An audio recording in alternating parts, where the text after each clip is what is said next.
I've been so impressed by what I've seen after talking to 5 or 6 people about the company, and then what I saw yesterday.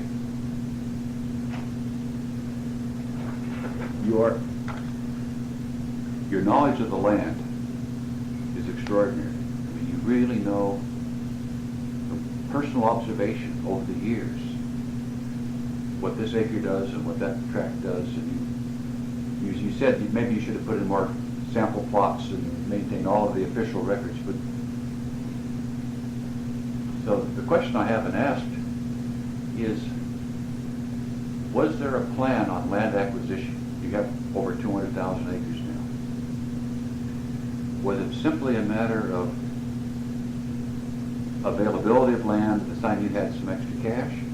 Or was there a plan to acquire enough to practice sustained yield forestry to supply a mill as the transition from turpentine to pulp and lumber came in? You were trained in forestry and you were looking at the land differently than your father did. You saw different opportunities. He wouldn't buy cutover land, I assume, because he wanted turpentine land. But a forester could see cutover land differently. Thought about reforestation and rotations in the long term and different kinds of markets. That's a long question. Just ask you to, looking back, was there a master plan, informal or formal, on land acquisition and land management? Doctor, I would say that the love of the land has been foremost in my mind, and I think it was important in my father's mind. And it stems back, I think, in our family history is people of the soil, people of the land. So I came along, and of course after studying forestry, which was really new down here, as I was the first person to go off from this area that I know about to study forestry and get a degree and come back, and it opened entirely new fields that the people who are woodsmen and all this just didn't realize. And it's been a very fascinating and interesting career, and it was my belief to have enough land that we could practice sustained yield forestry, but we had to temper that with the fact that we didn't have any money, and it was difficult to borrow any to begin with, and I have tried to work that out to the best that we could, and when we did have money, we bought it when we had the opportunity. Now, several things happened in my life that we had the opportunity to buy. So, yes, we missed some of those opportunities because we didn't have the money and we were conservative, and we didn't want to get out on the limb so far that we would have financial problems. And we tried to keep enough money aside that we could do these things. Now, when in the turpentine business, when the pulp business started here and all, and we were developing the lumber operation and the pressure treating business and pulpwood business, all of that helped me, enabled me to go out and buy land that I was familiar with, I knew something about, I knew the circumstances of the people, of the landowners, and we would buy land on those particular times, especially when we would see an increase in the price. And at pulpwood, as it started off, I never will forget that my first pulpwood that I shipped was, I got $3.50 a unit, and a unit was a cord and a quarter. And that was put in boxcars, and that was difficult because you'd have to go to the back end and all of that. But I have seen the rise of pulpwood from $3.50 unit FOB cars to now that is bringing closer to $60 a cord. And so when those rises would come about, and I would try to take advantage and buy another piece of land that would pay. So I have ridden this from land that cost us $2 an acre on up to where we paid more than $1,000 an acre for land. And but really, it's in my belief that we needed more land for sustained yield, and then the love of the land. And that's what has been my foremost thought in my entire life, from even before I got out of school. Well, we got the advantage now to see how things turned out. Right. But your land, on a sustained yield basis, produces about a third of the wood that your manufacturing farm uses. I would say that's about right.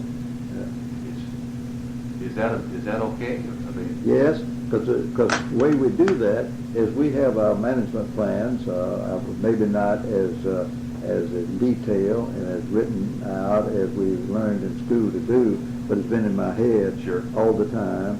And we work this around. Now, you take right today, we're using probably of all the wood that we are using or producing and selling, less than 10% of our mix. And we work that in cycles. And in a dry period like this, that what we're having here right now, it might get down to less than 10%. But we went 2 years, which were here, and I would say in 88 and 89 and 90, we probably didn't use 10% of our total operation was coming from fee simple. Last year, it was 50%, or a little better than 50%. Wet weather makes a difference. Markets make a difference. The attitude of people, landowners, and we're very fortunate to be in an area that the U.S. Forest Service doesn't control anything. They don't have much land. The state doesn't own much land. And we have more smaller landowners. Let me interrupt you. Before I send this back to sister, I want to make sure if there's anything in here that you don't have in the material. Okay. Let's see. You've got all the pictures you need. I'm pretty sure.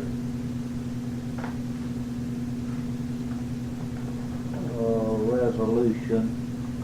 You've got pictures. There's the eulogy. Have you got the eulogy? Yeah, I have a copy of it, but yes, that would be good to give him. I've got a copy over there somewhere. Have you got a copy of Lundy Smith's eulogy? And that was said at the ATFA convention. Yeah, you got that. Yeah, I think could we show that to him? Because I think those are two important things to be in there. Okay. What the preacher sure. and also what J. Lundy Smith, Secretary of the American Church-Town Farmers. I think those two things are the only All right. things. What do you want to You've put got over it. And this, if you got a copy of that, Hall of Fame, Yeah, I got a copy, but we can take she it. had several copies, so I'll give him that. Let me give him copies of it. All right. That's all right. All right. Okay. That'll be good. And we're gonna just give him this copy. Yeah, Whole thing. she had several copies of that.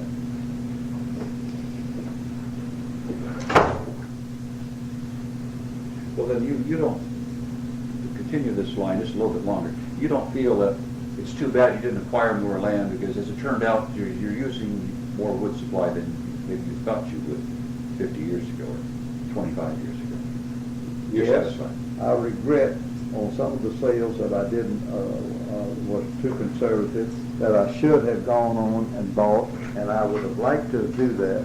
But I still had in the backside of my head many people who own land, in particular a lot of them in the turpentine business, who had gone in bankruptcy and lost their land or had to sell it at a time when it didn't bring as much money. So although I have those regrets, then I look back and I say, well, I wouldn't have bought this tract if I had bought the other tract.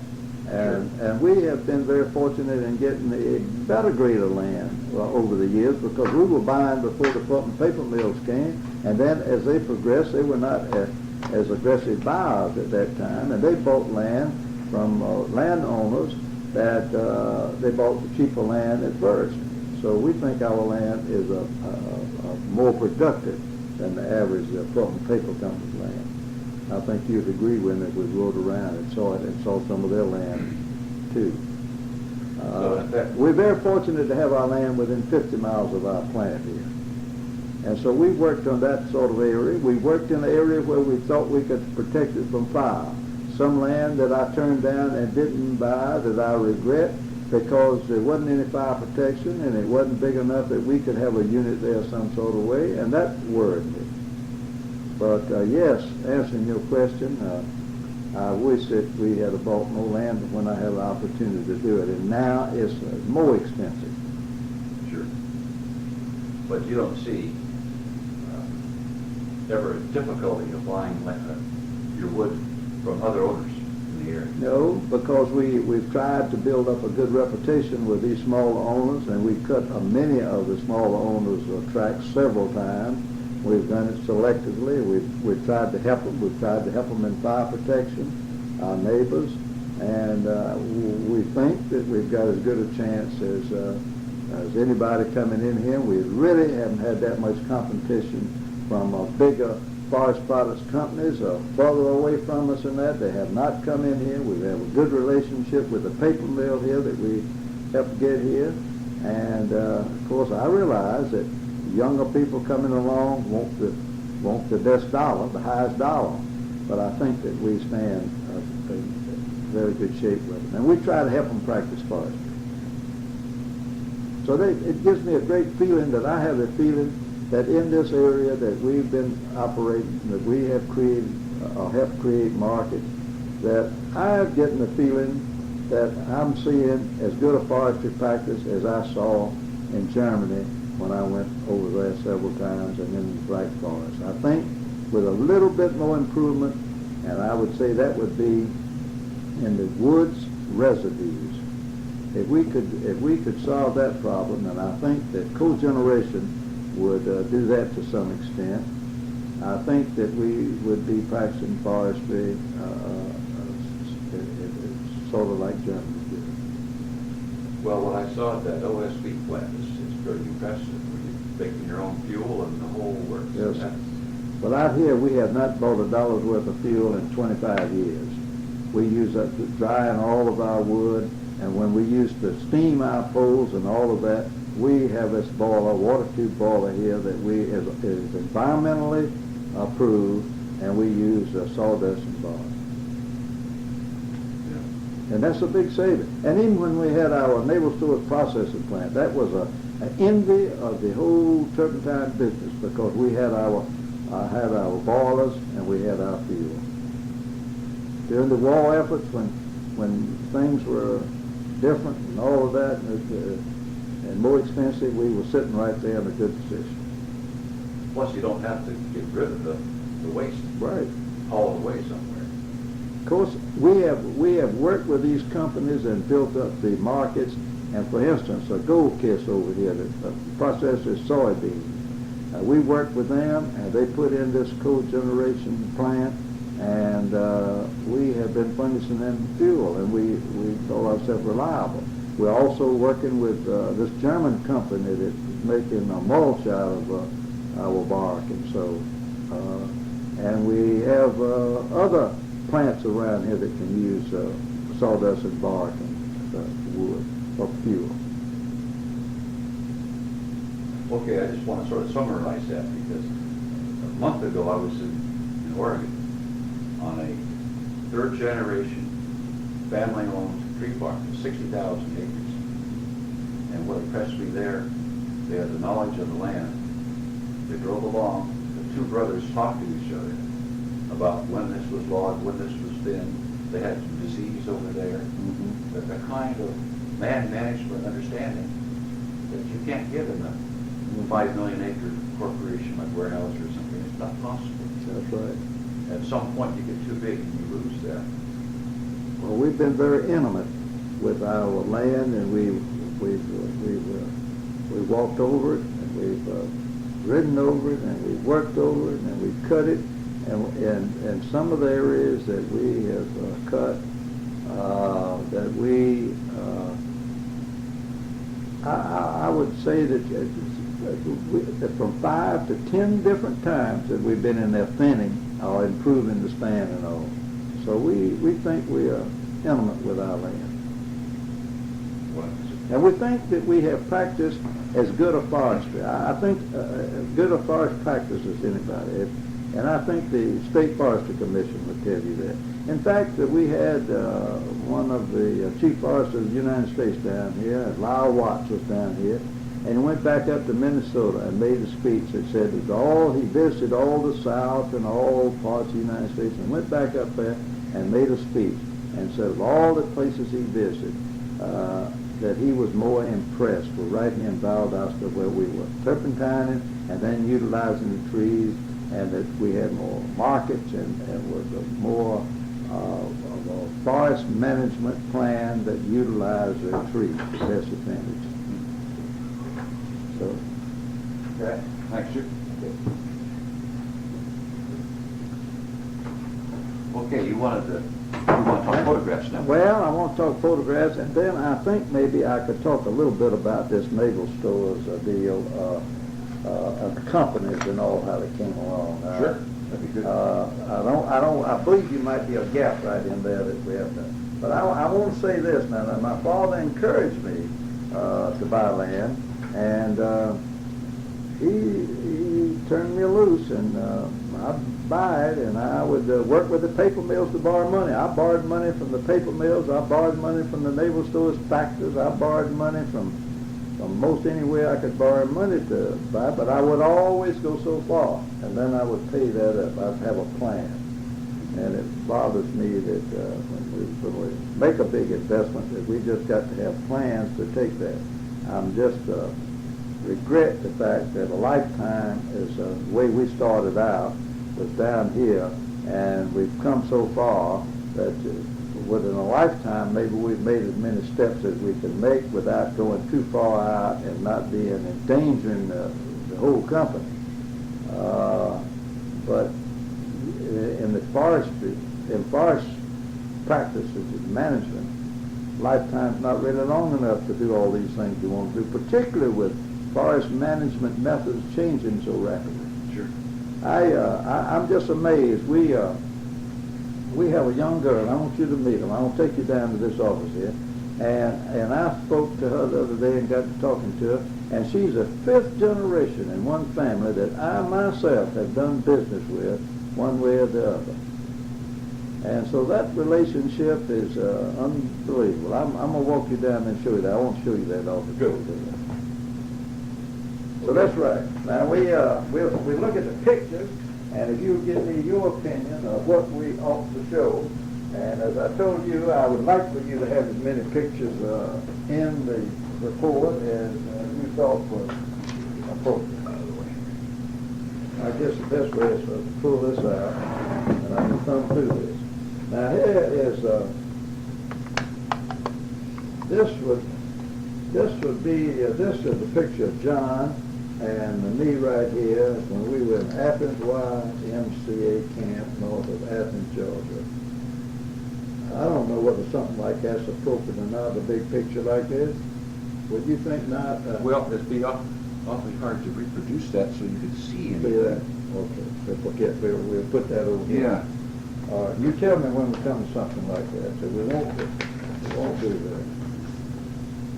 Now, I don't know whether you want to say something. This is, when I retired as a director, I was the first person in this whole area that was a director of the National Bank. Now, the Southern Bank has directors and local directors. Mm-hmm. But I was a director, and I was on the executive committee, and I was there for a long time. And this is what they came down here, and this was the occasion. But this, I don't know whether you want to have something like that in there. I think, to me, an important part of the story, it goes beyond forestry and land. It's a family living in a modest-sized community for several generations that's clearly taken a leadership role in the community. I mean, everywhere you look, there's Langdale here. You and others have served on committees and commissions and boards, banks and schools and Kiwanis.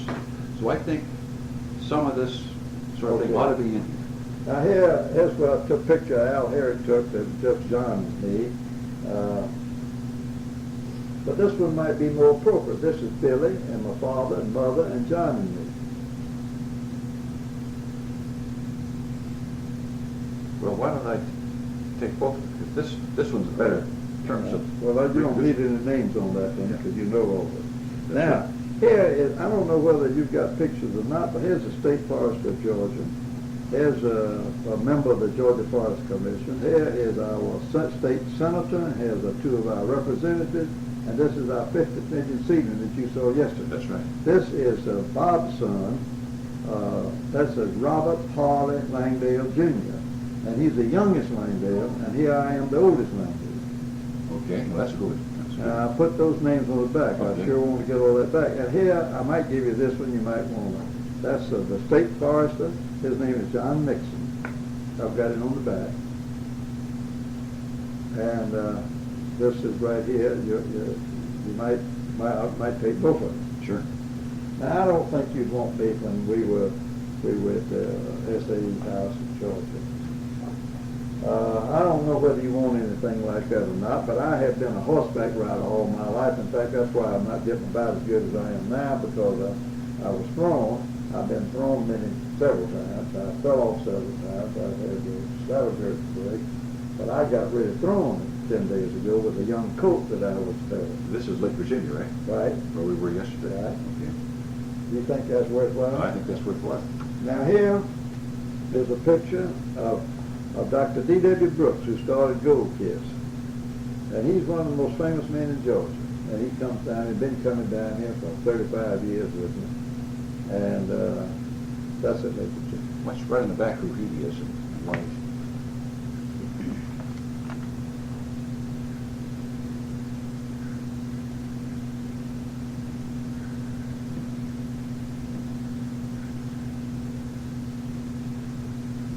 Down there. Of Gold Kiss, which is one of the largest farm cooperatives in the whole country. He's made a wonderful success. He started out as Cotton Producers Association, but it's known as Gold Kiss. And then Harley Langdale Jr.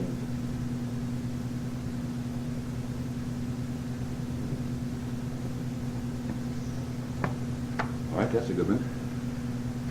All right, now, you've got one of these. Yeah.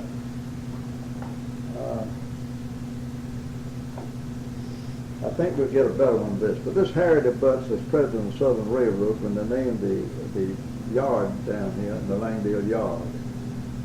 And that's my father there with him. That one up there on the wall that's framed about the railroad board, that would be a good one if you have another copy of that. Let's see if I do. I don't think I do. This wouldn't be as an answer. Now this is a picture of me when I was a young boy, but I don't want to monopolize me in there now. I'll tell you that. Well, the question I was going to ask is, are there photographs in the family of We'll previous come generation? to that. Let's Yeah. put this over here, Okay. so if we don't have that, That would be a good one. that's my father and mother, and that was that's in Czechoslovakia, Georgia. That was, I don't know what they were doing down here at that time, unless it was when I was president of Georgia Forest Service. This is when I was with the Southern Pine Association.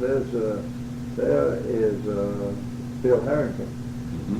Bill Harrington and me and Odell Walker and Stanley Dees. I don't know whether you want that or not. Well, that might be good. It shows us your broader responsibilities, but we'd have to write on the back who they are. All right.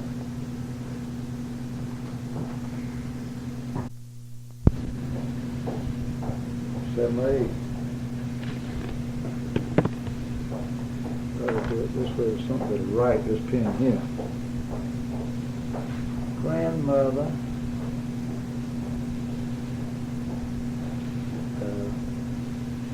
Martha. Lee. I want to say about 1908 or 9.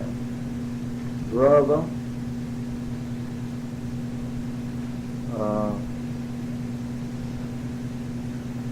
Ernest. And I guess that Ernest is E-R or E-A-R? Probably ER.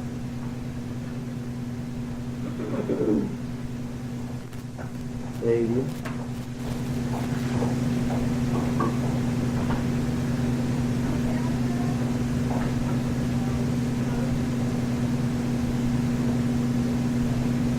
Okay, you can take that and see if you can work it out. This right here, I got it, I don't know who that is, but all of this is important to keep on record with historical data on the Langdale family.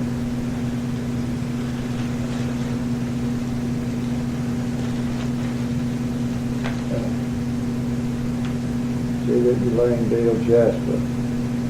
I guess you got enough of that. Right, I think so. Yeah. That's not a very good photograph to use anyway. No, it is. I guess it's amazing it's not faded more. That's the fact, in those days, it wasn't easy to get these pictures, was it? No. So this is a picture, we don't need that, that's a J. David Langdale thing. No, J. David Langdale. Put all this in, put that in. Just as I am in the woods with my father. I don't know whether that's working or anything. I think It we quit have. 1963, got enough. All right. Got enough. Yeah, and, Will you mammy? yeah. So we took all these little baby pictures, we just keep these right back in there like this. There's my mother with her mother on her birthday. She lived to be 92 and my mother lived to be 91. My father lived to be 84. So let's put all this in here together and just hold it right here. So put that over there and then we get ready. This was when I was president of the Southern Fire Association. You got enough of that. All right, and put these over here. And I don't need those in there like that. So let's do that, and then let's get this other batch over here. I'm keeping these separate because these I keep in the house. And these right here, Carol, are ones that I keep here in this filing cabinet. Carol, For these stacks. Is there another sample like this, like you have available conveniently? If not, it's no big deal, but I'd like to. It explains a little bit about it. Is that that? But he wants one with that on there like that. Yes, See sir. if there's another one in there. And if not, John W. has got one. And I don't believe that there's a sample, but it's not like that other. Yeah, well, this is handier. I mean, it kind of Yeah. tells the story. It's not that important. But I'd like to give you one. I'll tell you what we got. We've got, John W.'s got one, or John has got one, and we can get another. All right, now let's see. Here is a deal when they had Langdale named Langdale Yard. I don't know what pictures you want there. I've done that. Yeah. It must be an SAF meeting or something. Yeah, does it say in the back? Nope. No? Where would that be? Gentlemen would be here. Good job. Okay, I took Johnny's and she's got a note to get him another one. All right. Oh, thanks so much. I can't. Well, he's from the American Forestry Association. Oh, Thing right now. yeah. Bush? No, Oh, that's not right. No. Anyway, it must have been Society of American Forestry. Yeah, it must have been. Okay, well, And this old boy here was with the conservation program somewhere or another. Yeah, you remember him very well then. I guess he was quite a fellow. Mm-hmm. And this right here is Bill Ottmeyer. Was down at Fargo Senior, who's dead now. I guess a lot of those are dead. So did you want that picture, Benny? No, I don't think so, no. Now, I don't think you want one like that, Father. You don't have one there. Okay. And here's That would be a good one. you know who this is? He was the, Herb Stone. that's right. He was regional forester in Portland. I worked for the Forest Service. So, But before that, he was regional forest in the line. yeah. You want something like that? That would be very good, yeah. We could have an interview with Stone. Okay. Do you know who the other two people are by any chance? That's Charlie Evans. That was, he preceded, that's Charlie Evans with it. He was in charge of private forestry in our district out of Atlanta. Another And let's forester. see, this fellow here, and I can't think of his That's all name. right. Oh, let me write But this. he was quite a character. Why are you boring that tree? Is this? Well, are you staging something? we're talking something about turpentine, and we're talking about did it slow the growth Oh, down, okay. and we're doing something on that. All right.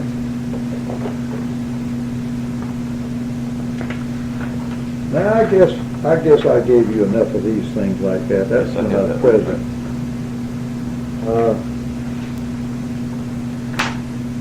I wanted to have a good picture of all this rosin. Excuse me, who is this? Back? Charlie Evans, Charlie Evans, okay. and I kind of think it's Charlie F. Evans. But Charlie Evans. I can look that up. We have Forest Service directories for every year. He was in charge in our district. What was our district in Atlanta? 4? 8. 8, right. Yeah.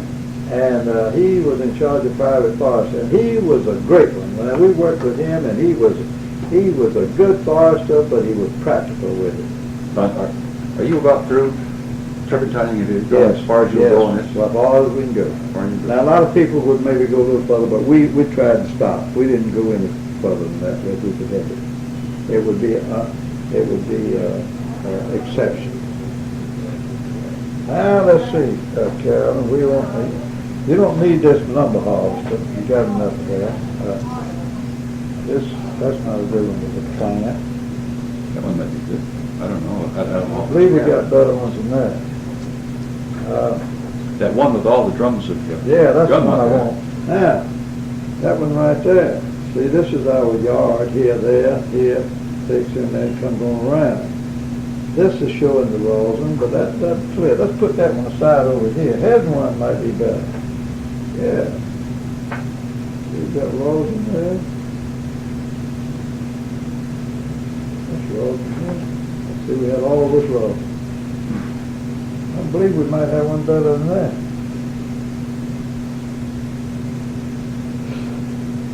This is looking in from the south end of the yard, like you came in the other day, this way. Right. That doesn't show up as good though, does it? This is something, we started out with a German, when we had a big sawmill there, this was a German sash gang that had the unique feature of the man on the carriage back here, one man, like sitting right here, could change the position of those saws. And that was a great advance. Bill Harrigan was fascinated with that more than anything else, so he'd come over here and look at it and bought one. And finally, that mechanism wasn't strong enough. But it was very interesting.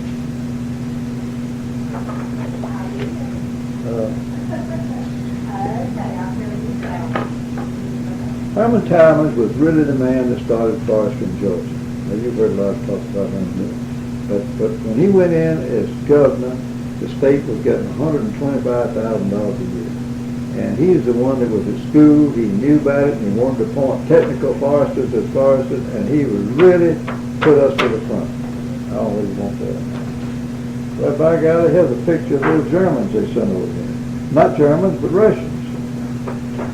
The ones that sang songs after a couple of Yeah. years, yeah. And this is I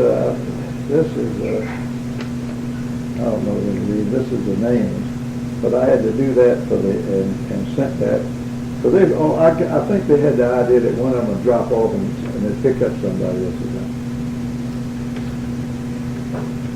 But they were very explicit about me taking a picture of it. Timmerman not made a tree for it.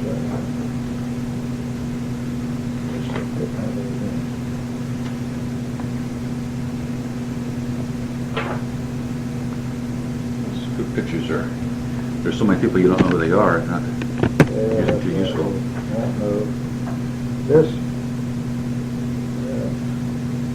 This was a very unique experience right here. I don't want you to necessarily picture, but here, that was Dick Lockman. He came from Sweden, and he worked with International Paper Company. And this Jewish man who came from Russia without anything hired him, and I think they paid him $15,000 a year and gave him a percentage of 3% of any profit he made to build this paper mill at Jacksonville. He was one of the finest men I ever knew, but he was a really Good.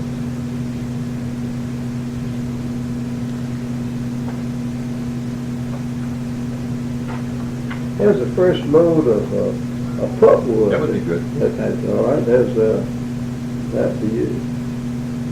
I know all those people, but I don't know whether that's necessary. Yeah, I am right there. And there's a man who was the vice president of the paper. Is there an approximate date we can put on this? That would have to be 1954. Okay. That's when it started. 1954.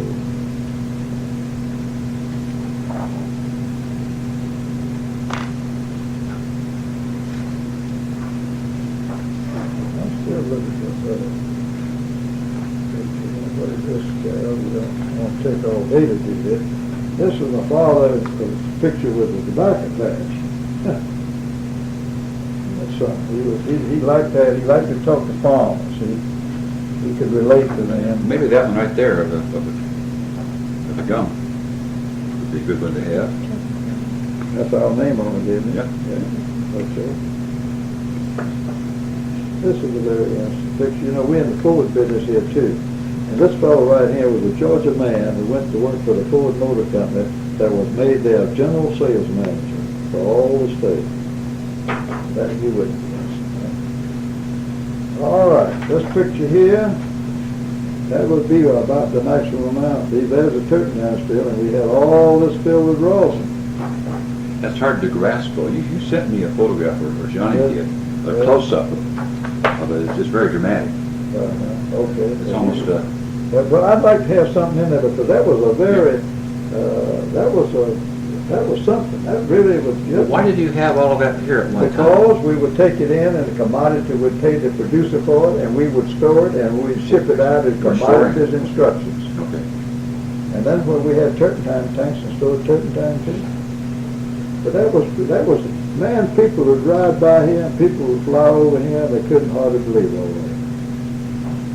But see, we were out in the country when we first moved down here. Now we're in the middle of town. You got this post story right I here. have that, yes. You got this one. I've got that one.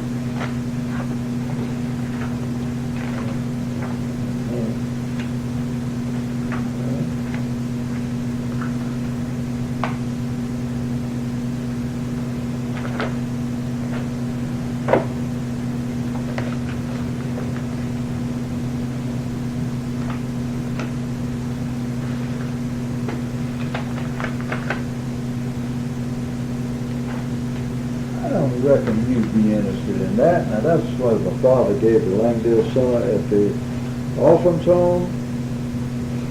Well, we should have something like that that shows the philanthropy. It's Okay. very important. That may be the best one. Maybe this more recent one for the, You got a picture of that. Oh, by the way, Mrs. Ottmeyer's going to move out into Langdale place. Two that right? sons came up here and got on her, and she's already put up her deposit. good. Is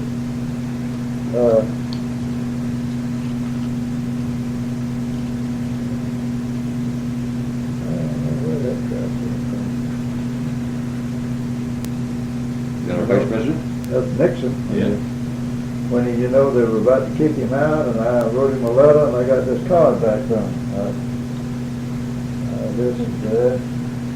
But you know, Nixon, by golly, was a better president than people said, but he didn't do any worse than Lyndon Johnson, I reckon, but he made a mistake. Yeah, he sure did. Now, this was the turpentine man in Mexico that visited us, and I visited him. But I don't know when you did that.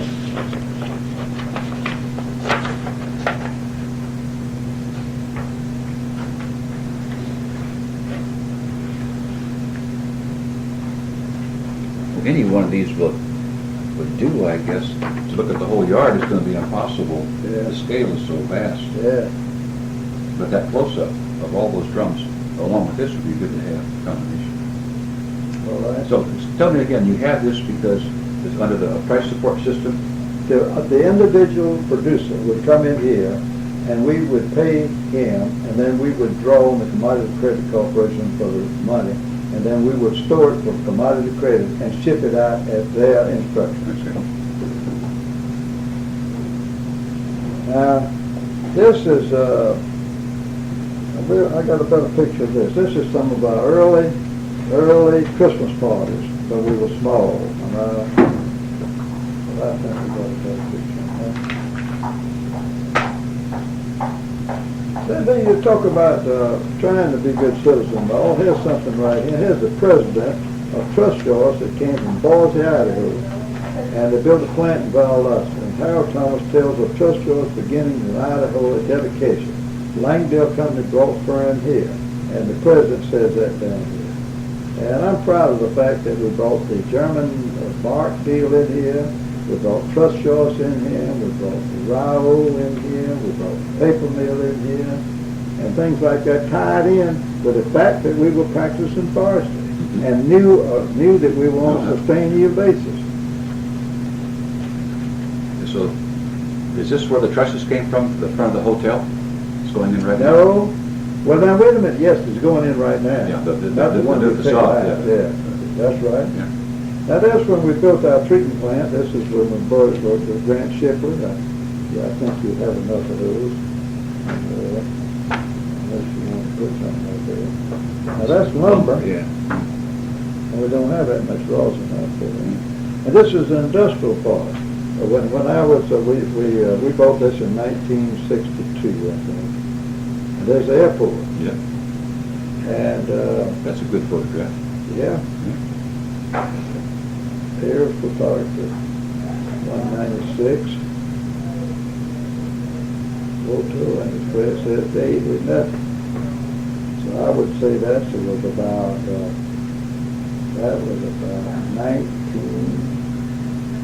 1968. We bought the park in 1962, and we're just getting started through about 1968. Okay.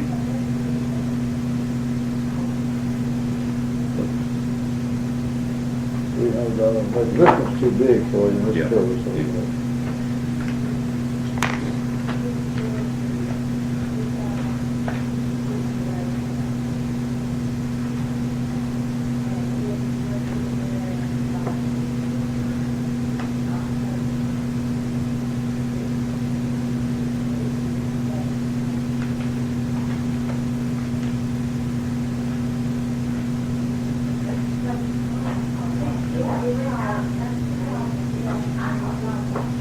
Here is a picture, they're up there.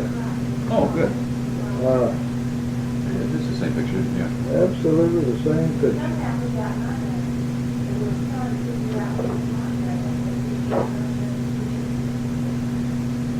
Maybe we could carry the copy of the names down in the back there. Carol, how about doing this? This is the same picture as up there.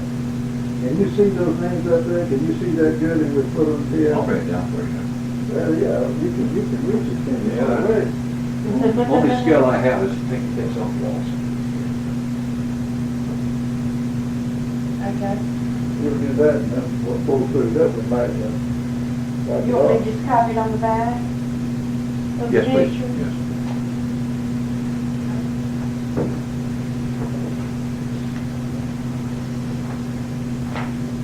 I tried to make a few talks of coming along, but we got enough of that. My notes and all of that.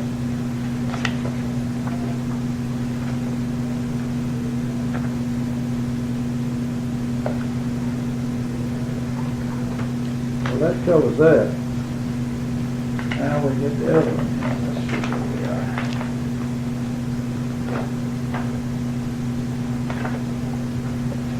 Okay, let me put that up over here.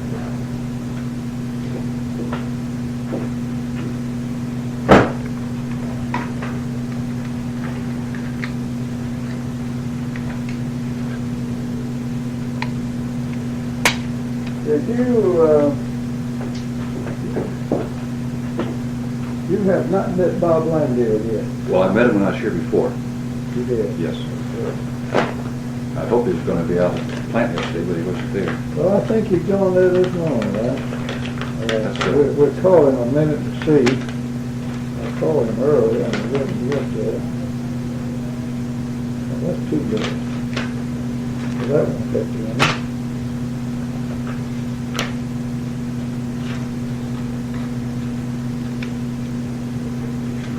That's some plan over there. We got some pictures of,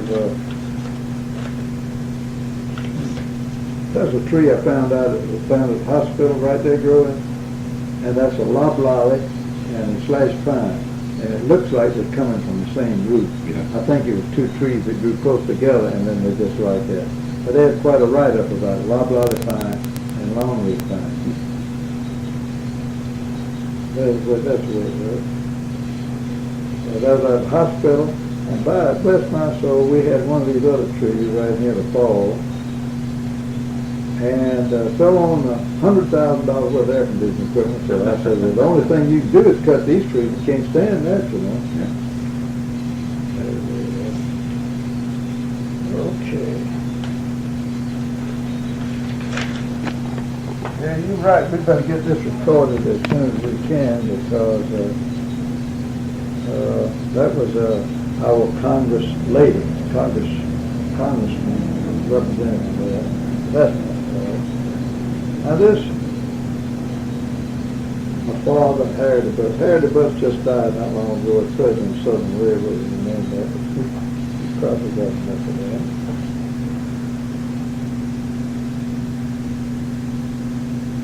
There's a research, and what I told the Forrester said. That fellow was in Forrest Research, but I can't think of his name.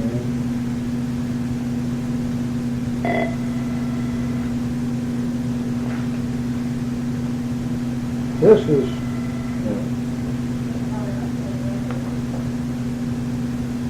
this is Christmas party. You wouldn't want those. That was back when we didn't have as many people. Sometimes that's really better. But I don't know, the one you got there is, I've got these two here. yeah, you got enough. You need that one too? No, I don't think so. I think we're all right. This is a whole group of our managers and general main supervisors and family and all at a Christmas party. That's, I don't know what year that was. But it was back then. This is our distinguished first cousin that we get around to make talk sometimes. Noah Langdale, who's retired now.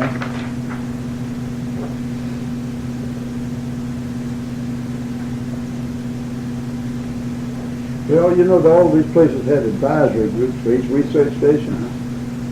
Thanks. Can I put the date on it? This is an advisory group. I'll put this back up. Thank you, Bill.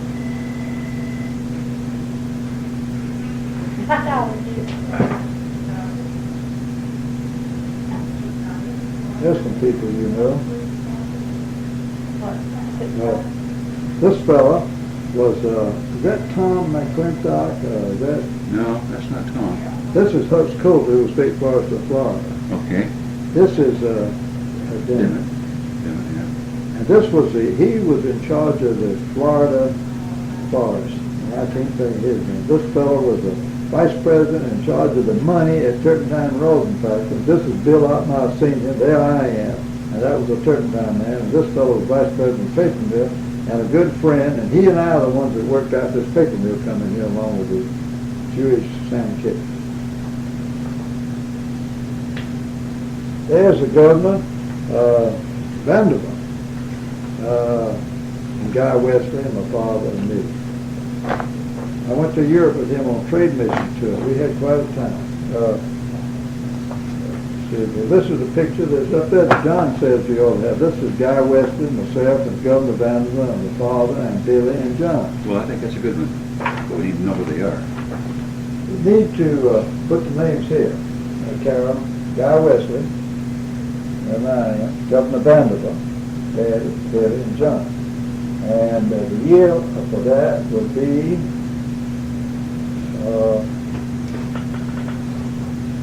in the early 60s.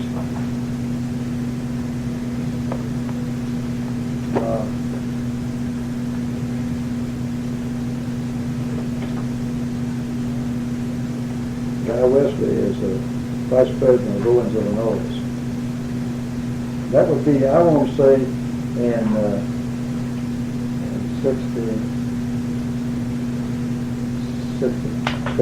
1964.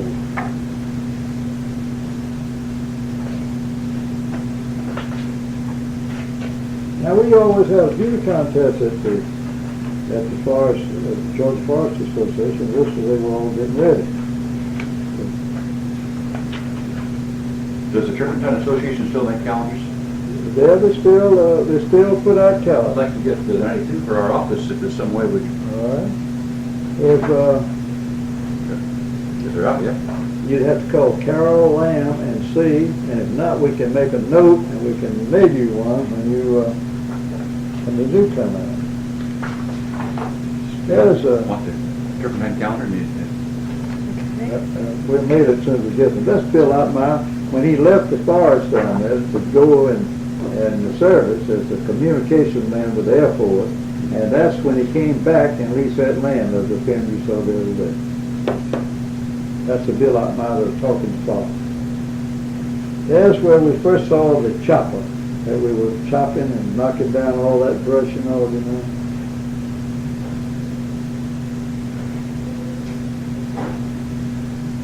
Here is a board of directors of the Citizens Southern Bank, Valdosta.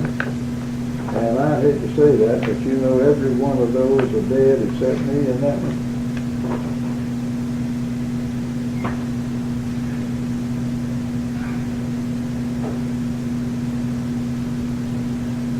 That wouldn't be very bad either. I don't think so. No.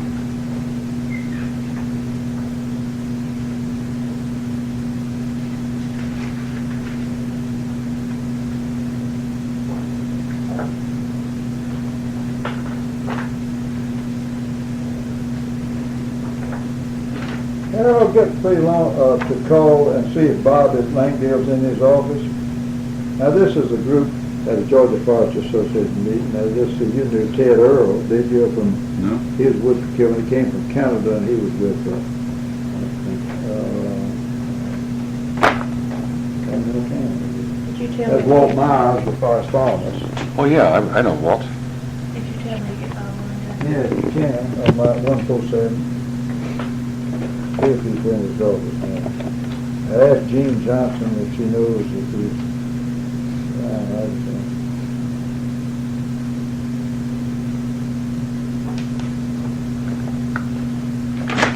Jenny, is Bob in his office? Okay. this is a packet What that did we you want? had when we had the Coastline Railroad Day. What did you want with him? I just wanted him to come over and speak to Roxanne. Bob, I'm in Mr. Harley's office, and he wondered if it would be possible for you to come over. I'll tell you what, we go into lunch. When we go to lunch, Hold we'll on come a by second. his office. You're going to lunch now? No, we're going to lunch in about 45 minutes an hour. Can Or they 45 stop, minutes to an can hour. they stop by your office in about I wanna see 45 his minutes office. to an hour to see you? This would be Mr. Harley and Dr. Dr. Steen. Steen. Dr. Steen, the one doing the history. Okay, it'll be about 45 minutes to an hour. Okay, bye. These are all pictures of when it had the railroad dedication of that yard. Mm-hmm. Do we have something on that? I don't think I have that. I don't believe we do either. This is the president at the time, and this is the president, Bill Brosnan, who was a great person. Both of these people were quite famous in railroad circles. And my father, and they named that Langdale yard. And here is the whole dedication. Would you want one of these? Yeah, probably. That be, you can't name all those people. There's one that has a sign in it that says Langdale. Yeah, sure does. That'd be better. I tell you what, Dr. Steen, you impressed me with your observation ability. Well, I've indexed 25,000 photographs in our collection, and you look for clues. Everything has a sign on it, the name tags you can read. That's a good photograph. That's the only thing at Langdale Well, there Yard. you go. That's the only one I see with that on it. see it's up there, but they haven't uncovered it yet. When See, you the magnifying glass, we can read that name tag. Yeah.